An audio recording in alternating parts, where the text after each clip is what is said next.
So you already know Masamola has completed his witness testimony inside the Malanga Commission. And in today's video, I want to go over his key elements, his weaknesses, as well as comparison and contrast with the Provincial Police Commissioner, General Mkhwanazi. And well, you know what? I'm going to just rip off the band-aid and get straight into it. Please go ahead, hit that like button, and let's get into it. First of all, in this clip that I'm about to play, you're going to watch the National Police Commissioner, the guy at the top, very, very top of the police system in South Africa. Of course, before the police minister, and we know that role right now has an acting police minister who is Professor Kachalia. Now, why do I bring this up? It's going to be important because Masemola suffered from the conflicting dynamics within SAPS with Shadrack Sivia, Senzo Mchunu, and himself, where the lines were blurred in terms of functionality, who reports to who, and most importantly, Shadrack just overrided him. Shadrack just didn't care. Okay, Shadrack Sivia was just like, I don't know who you are. Okay, you're the national commissioner, great, but I want to go straight. Okay, I want a direct line to Senzo Mchunu. We don't know why. Okay, this is the purpose of the commission, to determine if there was any criminality between the two. Was the left hand and the right hand shaking hands? We don't know. But let's talk about Masemola. He reads his entire conclusion from start to finish with zero eye contact. Therefore, he does not look into the camera. He does not look to the commissioners. He does not invoke trust. Therefore, we don't see that appeal that we saw with the general. Okay, let me show you what I mean. It is deeply unfortunate that these events have occurred, as they do not only erode public trust in the integrity of SAPS leadership, but also risk undermining critical investigation into politically motivated crimes. The disregard of established protocol and the apparent willingness to act outside the chain of command jeopardize the transparency and accountability at the heart of effective policing. Moreover, the shadow of alleged criminal associations, even if yet unproven, cast doubt over the credibility of ongoing investigations and the impartiality of officers involved. So maybe you're asking yourself, so what that he is not looking at the camera or looking at the commissioners or even looking at the evidence leader? He's not checking for understanding. He's not checking for comprehension. Does anyone look confused? Like Ukumalo. Ukumalo is very expressive. Are you checking in? Is he smiling? Is he buying in? You need to acknowledge your audience and check in with their body language signals as well, because that is part of public speaking, public communication. And in this case, you are in a very high administrative role. And this is great lessons if you're also in a leadership role, or even if you want to assess your manager, your superior, to see if they have great communication skills. Like this video, because this is very helpful. Why do I say that? Because they are not connecting with you. Eye contact is designed to connect with you. I'll give you an example: a baby and a mother, a baby and a father. The baby connects through eye contact because they don't have language. So their cues are to check for those body language cues, and they tie in hand, especially in this setting. I would have loved to see him pause whenever there's effect that he wants to pay attention to. Remember, with Mkhwanazi, at the end of his speech, I got a lot of comments. I cried. Some people said they were so emotional. They were so moved. They understood how difficult his job has been because he transferred that emotion by his communication skill. Had he read through his speech as well, you wouldn't have got the same results. I'll play it as well at the end. Let's listen to the rest of this so that you also check on the other qualities of Masemola, which for me are weaknesses. Unfortunately, he has poor conflict resolution skills. He doesn't tell the commission what he's going to do about it, but he says, guys, I need help. Okay, I need help. How can you help me? Because Kachalia is here. And you already know they already had their first conflict, which was, why the hell did the dockets go back over there to the KZN? Let's listen in.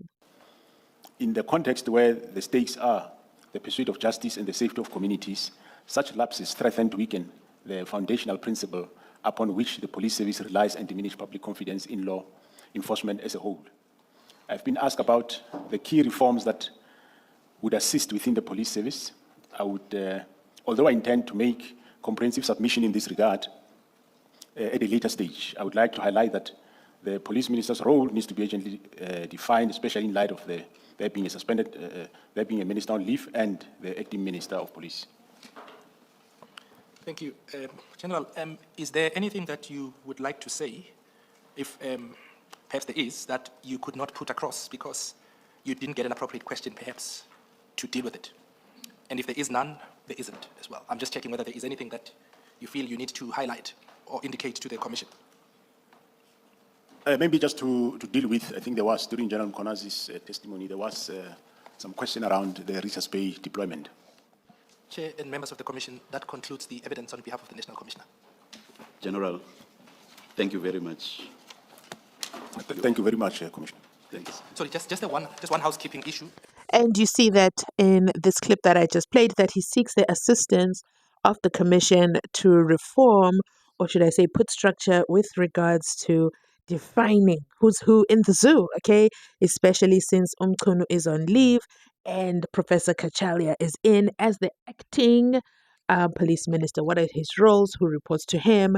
What are his expectations? Should he be having any kind of dictation when it comes to where are the KZN documents, 121 dockets? Should this be taken up to the president? There looks like lines are very, very blurred, and he's reaching out to this and saying, you know what, he himself is also going to do a proposal which he'll present later. I would have preferred that he goes ahead and presents later, because at this point, he's not giving leadership strength, okay? And all this is said respectfully, all protocol observed.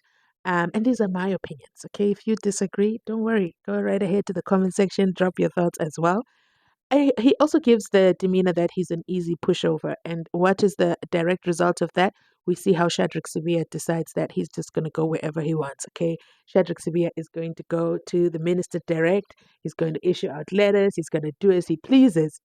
Not even that Masemola was still on holidays. No, now he was walking all over him when he was there in the office, inside Pagati within, and just totally ignoring him. And then I believe that Masamola is the kind of guy who wants peace all around him, which is kind of confusing because he's a policeman. So he's not confrontational. So I don't know, when he's in combat, what does he do? Like negotiate? Maybe he's a negotiator. Maybe those are his strengths, to negotiate with the criminals, okay? But I don't know.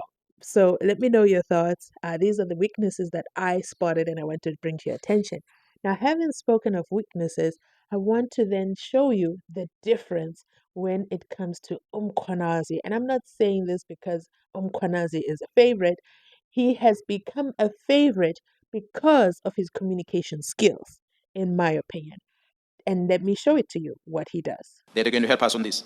But beside that, I then felt it is important, then, commissioners, that the 68 million plus citizens of this country, they are the ones that signed the Constitution, and they gave us a mandate, and they gave us a responsibility to protect them. And if we get to a stage where we are really failing to protect them, it is important that we alert the citizens that our efforts to try and create safety in their lives is not being realized because of these obstacles. So hence we are here today. Thanks to the community, to people of South Africa for listening to us, and the media, I said earlier, for making it possible for us to connect with our clients out there by publishing our July 6 briefing. Where on this earth have you heard a policeman, commissioner, minister refer to citizens as our clients? Do you know what a client is? A client is someone who pays for a service, and you're proud to give them the service. This is what he does. And he even says, thanks to the media. So he's including. He's very, very inclusive. His words are strategically chosen, and he's not reading. He looks to this camera to gain your empathy, compassion, and show you that I am genuine. I mean what I'm saying. This means a lot to me. I need to make sure that we clean the streets. So he gets your buy-in. And now that he has your buy-in, he's called you a client. Now there's no combat between the two of you. Then he moves to the next part. General, that then would lead us to your paragraph 305 under the heading Claims of Failure to Follow Protocol. Just a quick comment there. What are you communicating under that heading? Commissioners, I demonstrated that I've been a member of the South African Police Service for over 30 years. I understand my role as a provincial commissioner, as a senior manager in the organization. I was trained. I did not arrive in the police in a high rank. I came in as a constable, and I grew within the ranks in the organization. So I understand the protocol of the police very well. As I became a senior manager in the police, I will have undergone training in the police, different management courses that I attended that teaches me on the protocol that exists in the police. How do you go about it? It's just unfortunately that when it goes out into the public that I broke protocol when I had that media briefing. I submit that that accusation is unfair and is unfounded. They are criticizing me for something that they don't know what it exists in the police as protocols. Beside the fact that we always address the media from time to time as our provincial commissioners who are responsible for provinces. But for that day, I took a liberty to tell the National Commissioner that I'm going to be having a media briefing. And he asked me what for, and I said for the political task team. And indeed, the briefing was about the political task team, just to indicate why this task team is then disbanded. It is because of what we have discovered. So that's what really the briefing was about. And it's unfortunate that there are many people that call themselves experts, lawmakers, and so forth, analysts, that blame me for having breached the protocol. Perhaps they will come before this commission and say, this is a protocol of police that Mkhwanazi broke on the 6th of July. But I submit before this commission that I did not break any protocol. Because if that was the case and it's brought to my attention, I'll be the first one to admit that yes, indeed, I broke protocol. But I will have believed that action will already be taken against me for having broken protocol. I did not break any protocol. So here he talks about he's fully aware that he has doubting Thomases. Okay, he knows very well, but he still addresses them with confidence and shows them that I didn't break any protocol. If you do know that I broke protocol, come here to the commission. Tell me which protocol it is I broke. I'll be the first to admit, but don't take me for a fool, ladies and gentlemen. I have worked in SAPS for years and years and years, 30 years to be exact, and I didn't just arrive there. I started from the very, very bottom, and I've worked all the way up, which enhances his managerial skills, his leadership qualities. That is what he is highlighting. Body language again, confidence, looking straight, never hesitating, never breaking a stare, and continuing to hold the conversation. Let's continue on. General, even the commissioners watch television. You can take it from me that we saw the media briefing on 6 July 2025. You talked about protocol, which means following official channels. I'm more curious about the dress code on the day and the fact that people who appeared were armed. Just give us a general picture. Is that normally how your team dresses? Why were they dressed that way on the day? Although we have to now display our tactical strategies in public, but commissioners, as we're investigating and this picture coming together, then we start realizing that we now have to move from being a service provider to society to becoming a force in order for us to prevent the El Cadors and the Mexicos to happen in this country. Because the threat, the enemy that we saw that is infiltrating crime intelligence, is infiltrating parliament, and is controlling our executive authority and going into the heart of the police operations, which is investigation. To date, I'm speaking to you, the Matlalas and the likes, if you go and see the record of cases withdrawn against Matlala, more than 18 here in this province. And you really realize that you can no longer wear a tie and face this fight. So this is a fight that requires, for one, to apply the tactics that is learned over years. And one had to draw on experience I had in the task force of saying, how do you deal with a terrorist? And because as I see it now, I think this is terrorism. This is people who want to take over government, not through the ballot paper, but through these criminal activities. We must protect those goes to the voting station. Political parties exercise their rights, they vote, they appoint government. But if government is going to be taken in this fashion, it cannot happen under our name. So it's for that reason that we wanted to communicate a message to South Africa that we are ready and communicate a message to this drug squad, politicians, the executive, police officers within law enforcement agencies that we're ready for them. I said when I presented earlier, I knew that I've got a target on my back. So for me, maybe you'll forgive me in saying this, as a Zulu man. Angimnyonyobeli umuntu esayidini ngemqondo ngqo. So I wanted to make sure that they get a message that we are. I don't sneak up on a person. I face them directly. I did this video last week, a review of this clip last week, and I remember saying I didn't want to disrupt the general, and I find myself again today. He has drawn me into his confidence. He has convinced me. This is probably the third time I'm listening to this, but each time the reaction remains the same. They are taking over the government, and we have to tell them that we are ready for them. And as yourself listening in, as their clients, as his client, you're saying, yes, he's the right man for the job. I hired the right guy. I'm paying the right guy.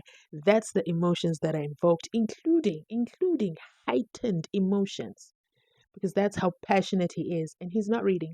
So imagine had he said that, had he read it, it would have not landed the exact same way. That is why I say Masemola's conclusion or Masemola's buy-in from members of the public jury did not hit, because he just read. And although in written, oh, perfect. I have nothing, did you notice? I had nothing to say against what he read. It's how he presented it that makes the difference between a leader and a reader. That's a treatable. But let's continue listening on. So, Commissioner, Oops, I spoke too soon. And did you see that? Did you see Malanga and Kumalo, two commissioners, smiling, adoration, just pointing, gossiping too, okay?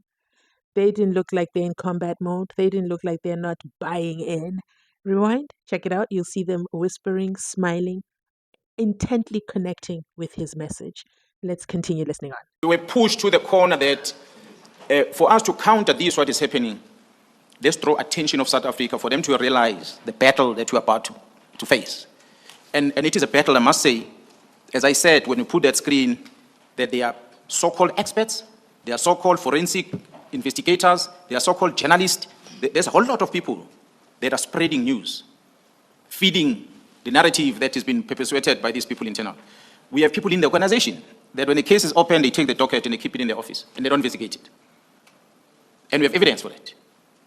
The Deputy Provincial Commissioner Gauteng can be called into this commission. He will tell you the list of all these dockets that were opened. There's one of them, it's a kidnapped person which is allegedly Matlala is involved. That docket was in Gauteng, but an instruction came from the head office, the GRSB's office, that we want that case docket. That docket is sitting in the head office. The mother of the kidnapped son, or the missing son, even contacted me because she can't find closure. And now we begin to see that who are people implicated, the Matlalas, and these investigations have been suppressed. We therefore cannot sit back, commissioners. We must take off our Palaberam shoes and take off our blue uniform and wear boots and go and face the enemy directly. Thank So you. the short answer was the attire was a show of force. You can put it like that, Commissioner. It goes beyond that. You have to win a psychological warfare. You need to win physical warfare. And while we're doing that, we begin to see suspension of some people that were blocking investigations. And we start seeing cases being enrolled that involve these people. I must say that that press briefing put about pressure to the people that were blocking these investigations from happening. The team is working day and night, albeit the court putting Kumalo and the team outside to frustrate them, but they still find a way of pushing forward to make sure that we collapse this entire enterprise that has developed in front of us for the safety of our children and for the safety of the citizens of this country. Notice how I intentionally used the South African flag and that it was Heritage Day yesterday. I hope you had a great Heritage Day. Oh my goodness, sometimes I need to slow down. But let me know your thoughts. What did you pick up? He is dead serious, but he consistently draws members of the public back. And you see Kumalo is smiling from ear to ear. He is thoroughly happy with this answer. He's happy that he gets an understanding of the combat uniform. Because remember, he's the one who asked the question. That's it from me. If you've made it this far in the video, you absolutely have my heart. Please remember to like, to comment, and subscribe. I absolutely love it when you do. And I'll catch you, of course, on my next upload. Bye.